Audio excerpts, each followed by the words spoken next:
శృంగేరి పీఠంతో కూడా మీకు చాలా అనుబంధం ఏర్పడింది కదా సార్, అది ఎలా జరిగింది అది? శృంగేరి పీఠం అప్పట్లో రామ్కో సిమెంట్స్ అని ఉన్నాయి కదా, వారు సుబ్రహ్మణ్యం గారిని ఉండేవారు. ఆయన నా ప్రవచనాలు విని, వారి శ్రీమతి గొప్ప సంస్కృత పండితులు, నా ప్రవచనాలు విని నా చేత వాళ్ళ ఊళ్ళో ప్రవచనం చెప్పించాలని కోరుకున్నారు. అప్పుడు వాళ్ళు శృంగేరిలో కూడా ఒక కట్టడం కట్టుకుని దాని ప్రారంభోత్సవాన్ని రమ్మని నన్ను కోరుకున్నారు. నేను వెళ్ళినప్పుడు నన్ను స్వామివారికి తీసుకెళ్లారు. అదే ప్రథమంగా భారతీయ మహాస్వామిని దర్శించారు. నన్ను చూస్తూనే ఆదరంగా పిలిచారు. అప్పటి నుంచి ఆ పీఠంతో అనుబంధం ఉన్నది.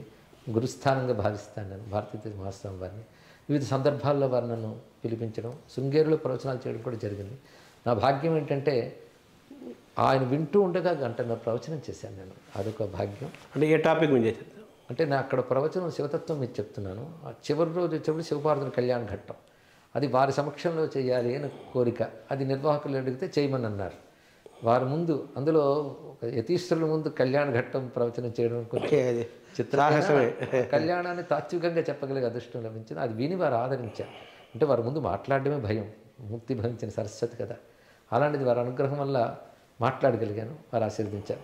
అప్పటి నుంచి వారికి నాపై వాత్సల్యం. తర్వాత నేను త్యాగరాజ స్వామి గురించి తిరువయ్యాలో ప్రవచనం చేసినప్పుడు వారి శృంగేరి వారి ట్రస్ట్ ఉంది అక్కడ, త్యాగరాజ ఆరాధన కైంకర్య ట్రస్ట్.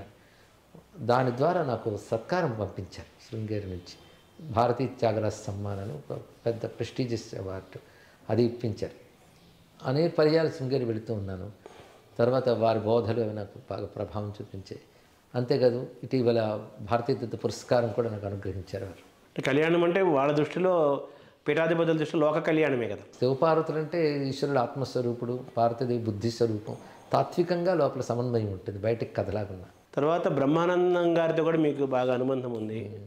ఏదో సందర్భంలో ఆయన మాట్లాడుతూ మీ గురించి ఒక గొప్ప మాట అన్నారు. ఆయన కడిగిన ముత్యము అన్నారు ఆయన.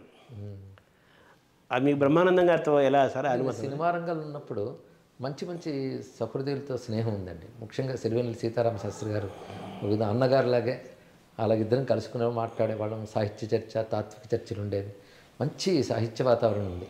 మంచి మంచి కవులు ఉన్నారు అప్పుడు, వారితో మాట్లాడుకోవడం. అదేవిధంగా తనికెళ్ళ భరణి గారు మంచి సాహితీవేత్త. అప్పుడు బ్రహ్మానందం గారు కూడా నాకు పరిచయం. బ్రహ్మానందం గారు కూడా మంచి సాహిత్యవేత్త, చదువుకున్నారు కదా తెలుగు బాగా. అప్పట్లో నేను మొట్టమొదటి శివపదం పుస్తకంగా తెనాలి ద్వారా వేయించారు మొదటిగా. అప్పటి నుంచి మాకు స్నేహం ఉందండి.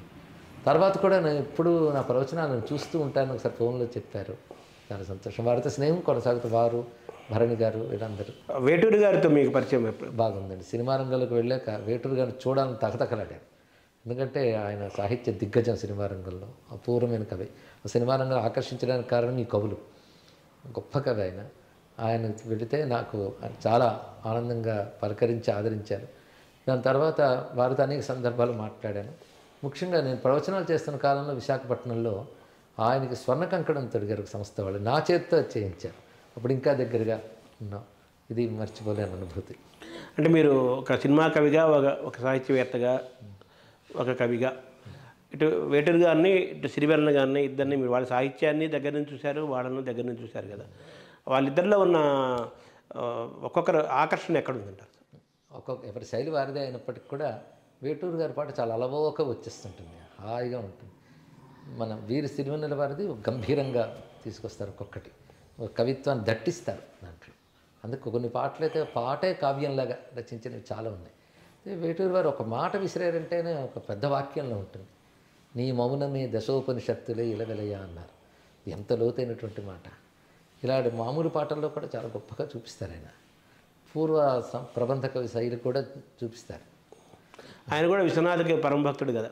అవును, వేటూరి గారు ప్రాచీన కవులందరివి కూడా బాగా అధ్యయనం చేసిన వారు. విశ్వనాథన్ గారు అంటే ఆయనకు చాలా ప్రీతి. తర్వాత ఈ పీఠాధిపతిగా మీరు ఏమైనా భవిష్యత్తులో మారే అవకాశం ఉంటుంది?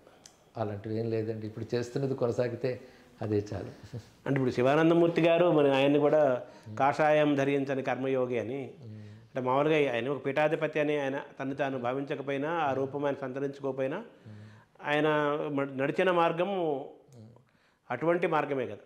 సో అటువంటి మీకు ఆయన అటువంటి ప్రేరణ ఏమైనా ఉందా? ప్రభావం ప్రేరణగా లేదు, కానీ కేవలం భగవద్ ఉన్ముఖంగా ప్రయాణించడమే జీవితం అని నా తాలూకు అభిప్రాయం.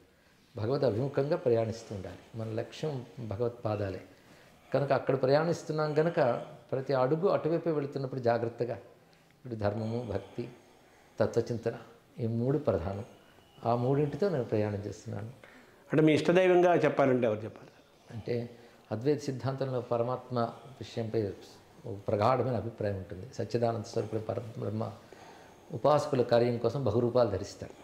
ఇష్టదైవం అనేది పూర్వజన్మ లక్షణాలు బట్టి, జీవలక్షణం బట్టి ఏర్పడుతుంది. అలా నా పరమేశ్వరుడు సదాశివుడు అంటే ఇష్టదైవం చాలా. శివుడు. అవునండి, శివుడు నాకు ఇష్టదైవం. తర్వాత మీరు లలితాదేవి ఇది కూడా మీకు ఎక్కువ అమ్మకి ఎక్కువ మీ వాక్కులో అమ్మ శబ్దం ఎక్కువ వినిపిస్తుంది. పక్క ఆంజనేయ స్వామి ఇది కూడా మీకు అనిపిస్తుంటుంది. ఇందరి దేవతల ఆకర్షణల మధ్య మీరు కొట్టుమిట్టడం లేదా? లేదండి, ఎందుకంటే మన సంస్కృతిలో పరతత్వం ఒక్కటే, సచ్చిదానంద బ్రహ్మం. అందుకే ఉపాసకానాం కార్యార్థం బ్రహ్మణో రూపకల్పన అన్నట్లుగా ఒకే పరబ్రహ్మం ఉపాసకుల కోసం బహురూపాలు ధరిస్తుంది. అందుకే నేను ప్రధానంగా శివభక్తుడైన రాముడన్నా కరిగిపోతా, కృష్ణుడన్నా తన్మయుడిని అవుతాను. అదేవిధంగా మన సనాతన ధర్మంలో వేదం ప్రతిపాదించిన దేవతలందరి పట్ల నాకు భక్తి ఉన్నదండి. ఒకే స్పందన లభిస్తుంది వారి గురించి తలుచుకుంటే. సబ్కా మాలిక్ ఏక్ హై అన్నట్టు. అవునండి, మన సహజంగా మన తత్వచింతనే అది కదా. ఇది మన సంప్రదాయ మార్గమే. వ్యాసుడు, శంకర భగవత్పాదులు వారందరూ ఈ మార్గంలో వెళ్ళిన వారే. అయితే ప్రధానంగా నాకు శ్రీ విద్యలో ప్రవేశం వచ్చిన తర్వాత అమ్మవారి ఆరాధన. నాకు చిన్నప్పటి నుంచి అమ్మ అంటే చాలా భక్తి. శివుడు శక్తి వేరనే భావన నాకు లేదు. శివశక్తి ఐక్య రూపమే. అందుకే కొందరు అంటారు నువ్వు శాక్తేయులో శైవులు అని. శివశాక్తేయులు ఉంటాను. ఇప్పుడు మీరు ఇందాక చెప్పుకుంటూ వచ్చారు ఈ సంస్కృత భాషుడు అవన్నీ, తర్వాత మన శ్రీహర్షుడు చెప్పుకుంటూ వచ్చారు కదా, మురారి, ఇలా తర్వాత ఆదిశంకరాచార్యుల్ని మీరు ఎలా చూడాలి? ఆయన్ని మనం మహాకవిగా చూడాలా, మహర్షిగా చూడాలా, శివుడిగా చూడాలా, ఎలా చూడాలి? 1000 పడగల విశ్వనాథ్ వరకు మాట అంటారు, ఆదిశంకరులు మించిన కవి లేరని. అది నిజమే, గొప్ప కవి ఆయన. అయినప్పటికీ దాన్ని మించి తత్వవేత్త ఆయన. కవిత్వం పైది తత్వం. తత్వవేత్తగా నా శిఖరం అందుకున్న తర్వాత తత్వవేత్తగానే మనందరం చూస్తున్నాం. కనుక ఆయన గొప్ప కవి, గొప్ప తత్వవేత్త. పైగా తత్వాన్ని కవిత్వంలో చూపిస్తారు, కవిత్వాన్ని తత్వంగా ఆవిష్కరిస్తారు. అందుకే ఆదిశంకరుల ప్రభావం ఇటు వాంగ్మయంపై, తత్వచింతనపై, రెండిపై ఉంటుంది మనకి. ఆదిశంకరుడు అనగానే ఒక ఆవేశం వస్తుంది మాకు. ఆయన గురువు, సంపూర్ణమైన గురువు, జగద్గురువే. కవిగా చూడాలంటే ఆయన ఎలా చూడాలంటే? కవిగా చూడాలంటే ఆయన కనకధార స్తోత్రం మొదలుకొని ప్రతి దాంట్లో ఆ కవితారూపమైన అభివ్యక్తి ఉంటుంది. కవిత్వానికి ప్రధానం రసం, వాక్యం రసాత్మకం, కావ్యం. ఆ రసానుభూతి కలిగించే ఔచిత్యవంతమైన శబ్దాలు గొప్ప కవిత్వం అవుతుంది. ఆ దృష్టికోణంలో చూస్తే ఆయన కనకధార స్తోత్రం కానివ్వండి, చిన్నప్పుడు చదివిన స్తోత్రం 5-6 ఏళ్ల వయసు, దానిలో కానివ్వండి, భవానీ భుజంగంలో కానివ్వండి, ఇంకా సౌందర్యలహరి, శివానందలహరి, ఇవి చెప్పక్కర్లేదు. ఇంకా దక్షిణామూర్తి స్తోత్రం అన్ని తత్వగంభీరంగా రచించారు. పైగా సంగీతాత్మకమైన పదములతో ఉంటాయి వారు. వింటూ ఉంటే నితాంతకాంతదంతకాంతి మంతకాంతకాత్మజం అంటూ. కనుక అటు శబ్దాలంకార, అర్థాలంకారాలతో కూడాను పుష్టి కలిగిన కవి ఆయన. అందులో ఆయనలో ఒక మహాకవి, ఒక మహావాగ్గేయ స్వరూపం కూడా ఉందని మనం అంతే చెప్పాలి, సందేహం లేదు. అందుకే కానీ ఇప్పటికీ కూడా ప్రపంచవ్యాప్తంగా ఆయన శ్లోకాలు రానివాళ్ళు లేరు. మీరు బాగా మిమ్మల్ని వెంటాడే ఆయన సాహిత్య సర్వస్వంలో ఏది ఎక్కువ సార్ మీకు పదే పదే మీరు మననం చేసుకునేది? దక్షిణామూర్తి స్తోత్రం నాకు ఎక్కువ ప్రీతి అండి వారి రచనల్లో. అలాగే వీళ్ళ పూర్వ పురాణాలలో అనేక అష్టాదశ పురాణాలు ఉన్నాయి కదా, ఈ అష్టాదశ పురాణాలను మీరు అధ్యయనం చేశారు? అష్టాదశ పురాణాలు చదువుకున్నాను సాధ్యమైనంత. వాటిలో మీకు బాగా ఎక్కువ కృషి ఎక్కడ జరిగింది? అంటే పురాణములు 18 అనే ఒక విభాగం అనుకున్నా, పురాణం మేమంతా కలిపి ఒకటే అనేది ప్రధానమైనటువంటి లక్షణం నాకు అర్థమైంది. దేనికది గొప్పదైనప్పటికి కూడా పురాణాల్లో విశేషించి స్కాందం మొదలైనవి ఎన్నో విస్తారమైన అంశాలు మనకు చెప్తూ ఉంటాయి. విష్ణు పురాణం ఒకటి చాలా విశేషంగా నాకు నచ్చుతుంది. విష్ణు పురాణం చాలా విస్తారంగా. మార్కండేయ పురాణం అత్యద్భుతమైనటువంటి కథలు నేటి కాలానికి కూడా పనికొచ్చి ఉంటాయి. ఈ రెండు చాలా విశేషంగా అనిపిస్తాయి. అనేక మహాకావ్యాలు అక్కడి నుంచే పుట్టుకుంటూ వచ్చాయి కదా. అవునండి, పురాణమయం మన భారతదేశంలో విడదీయలేని ప్రభావం చూపించింది. ఋషులు ఇప్పటికీ ఉన్నారు, ఎందుకంటే కల్పాంతంలో ఉండే ఋషులు కూడా ఉంటారు, మళ్ళీ కల్పాదిలో తిరిగి వచ్చే వశిష్ఠాది మహర్షులు కూడా ఉంటారు. నేటికి భారతదేశంలో లెక్కలేనంత మహర్షులు ఉన్నారు.